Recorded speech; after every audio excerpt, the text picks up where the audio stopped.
Dynamic Success the Junior College. Enter to win. Masters in MPC and BPC. अस्सलाम वालेकुम नाज़रीन, आइए नज़र डालते हैं देश की राजधानी नई दिल्ली और उत्तर प्रदेश से खास खबरों पर।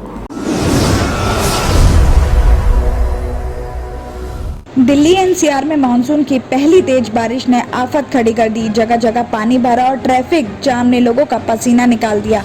सोमवार तड़के से होने वाली बारिश से दिल्ली की ज्यादातर सड़कें और अंडरपास पानी से भर गईं। प्रहलादपुर, ITO, रिंग रोड के साथ कई सड़कें लबालब रहीं। तो वहीं बारिश के दौरान द्वारका सेक्टर 18 इलाके के अतुल्य चौक के पास सड़क धंसने से एक I-10 गाड़ी गड्ढे में गिर गई।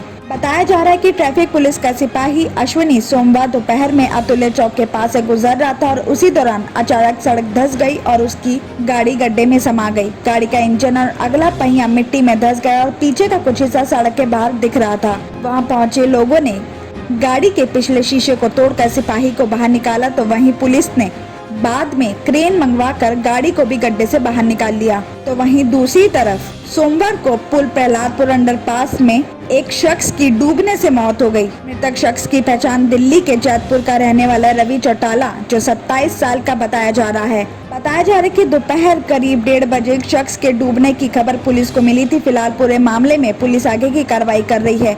बता दें कि बीती रात से हो रही बारिश के बाद पुल प्रहलादपुर अंडरपास के नीचे 5 से 6 फीट पानी भर गया है और इसी जल भराव में डूबने से उस शख्स की मौत हो गई है। आने वाली स्वतंत्रता दिवस के मद्देनजर भारत के खुफिया विभाग ने दिल्ली पुलिस को अलर्ट जारी किया है कि 15 अगस्त से पहले राजधानी दिल्ली में कभी भी ड्रोन से हमला हो सकता है। जम्मू और उत्तर प्रदेश में आतंकी वारदात अंजाम देने से नाकाम रहे दहशतगर्द अब देश की राजधानी को दहलाने की बड़ी प्लानिंग बना रहे हैं। खुफिया विभाग के अनुसार बताया जा रहा है कि पाकिस्तान की खुफिया एजेंसी ISI दिल्ली के साथ देश के मेट्रो शहरों के साथ कई शहरों पर हमला करा सकती है। आतंकियों को मानव बम बनाकर या फिर टारगेट किलिंग के जरिए वारदातों को अंजाम दिया जा सकता है। आपको बता दें कि देश के खुफिया विभाग और दिल्ली पुलिस की स्पेशल सेल को इस तरह के इनपुट्स मिले हैं और इस तरह के इनपुट्स के बाद दिल्ली में सुरक्षा व्यवस्था पर ध्यान दिया जा रहा है और दिल्ली में कई जगहों पर अर्धसैनिक बलों को भी तैनात कर दिया गया है। साथ ही ये भी कहा जा रहा है कि देश की कुछ इमारत और भीड़-भाड़ वाली जगहों को निशाना बनाया जा सकता है और भीड़-भाड़ जगहों पर छोटे-छोटे बम धमाके भी करवाए जा सकते हैं। तो वहीं देश के मेट्रो शहरों में ड्रोन से हमला करवाया जा सकता है।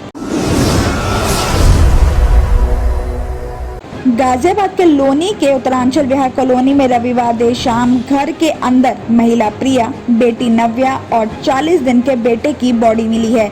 प्रिया और नव्या की बॉडी बरामदे में फंदे से लटकी मिली, जबकि नवजात की बॉडी बिस्तर पर पड़ी हुई मिली। घर में उस टाइम कोई और मौजूद नहीं था, पर भी बताया जा रहा है कि पति अरविंद दूध लेने गया हुआ था। पुलिस जांच कर रही है। महिला ने बच्चों की हत्या करके आत्महत्या की है या फिर किसी और ने तीनों की हत्या की है और साथ ही मौके पर कोई सुसाइड नोट भी नहीं मिला है। घटना की वजह भी साफ नहीं हो पाई है।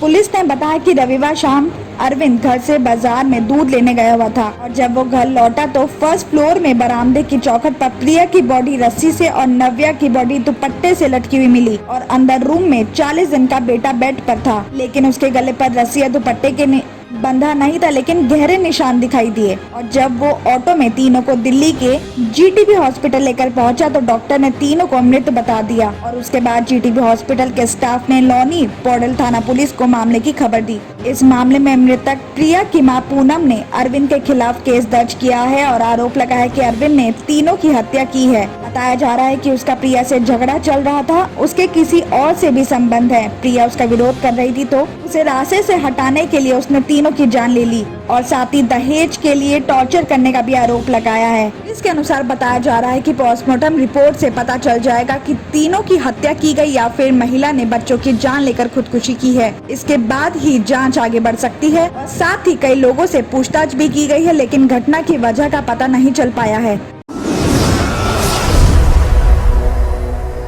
दिल्ली में भी अब 1 नेशन 1 राशन कार्ड योजना लागू की जाएगी। इस फैसले से दिल्ली में रहने वाले लोगों को फायदा पहुंचेगा। दिल्ली का राशन कार्ड नहीं होने के बावजूद फ्री अनाज मिल पाएगा। दिल्ली सरकार ने नेशनल फूड सिक्योरिटी 2013 और प्रधानमंत्री गरीब कल्याण योजना के तहत जुलाई 2021 के लिए सार्वजनिक वितरण प्रणाली कार्ड धारकों को फ्री राशन बांटने के लिए यह जरूरी फैसला लिया है। बताया जा रहा है कि one nation one ration card योजना के तहत दिल्ली भर में सभी लोगों को राशन दुकानों पर बायोमेट्रिक प्रमाणीकरण पर EPOS की वजह से फ्री राशन मिलेगा और साथ ही राष्ट्रीय पोर्टेबिलिटी के तहत राशन कार्ड वाले लोगों और जिनकी पहचान उनके मूल्य राज्य में NFSA के तहत की गई है, उन्हें भी ये योजना के तहत फ्री राशन मिलेगा।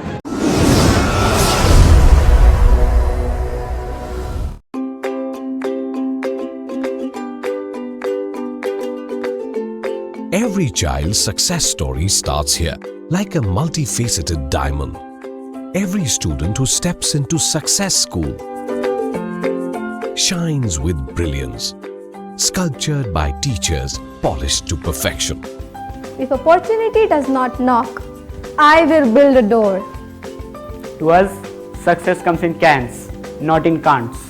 Success is falling 9 times, getting up 10. Some people dream of success, others put their heart and soul into working for it.